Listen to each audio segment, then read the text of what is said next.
ठाणे महापालिकेत निवडणुकीनंतर महिला राज येणार असल्याचं स्पष्ट संकेत आहेत। महिलांकरता 66 तर पुरुष सदस्यांकरता 65 जागा असतील। पुरुषांकरता असलेल्या खुल्या प्रवर्गातील जागेवर महिला उभ्या राहू शकतात। गेल्या निवडणुकीत काही वॉर्डमधून महिला विजयी झाल्या। त्यांनी यावेळेला पुन्हा खुल्या प्रवर्गाकरता असलेल्या वॉर्डमधून निवडणूक लढवली तर महिला सदस्यांची संख्या 66 होऊन अधिक होईल। या आरक्षित जागांवरून 66 महिला तर 65 पुरुष पालिकेवर निवडून जाणार आहेत। याचाच अर्थ ठाणे महापालिकेवर महिला राज येणार असल्याचं चित्र आरक्षण सोडतीनंतर स्पष्ट झालंय।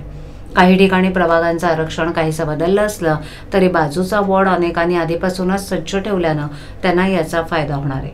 आरक्षण सोडतीचा फटका शानू पठाण, पूर्वेश सरनाईक, कृष्णा पाटील, देवराम भोईर, सुनील अंडोरे, कविता पाटील अशा दिग्गज माजी नगरसेवकांना बसलाय। आता आपले राजकीय भवितव्य उज्ज्वल राखण्याकरता त्यांना त्याच प्रभागातील दुसऱ्या वॉर्डमध्ये स्वतःचं पुनर्वसन करून घ्यायचं आहे।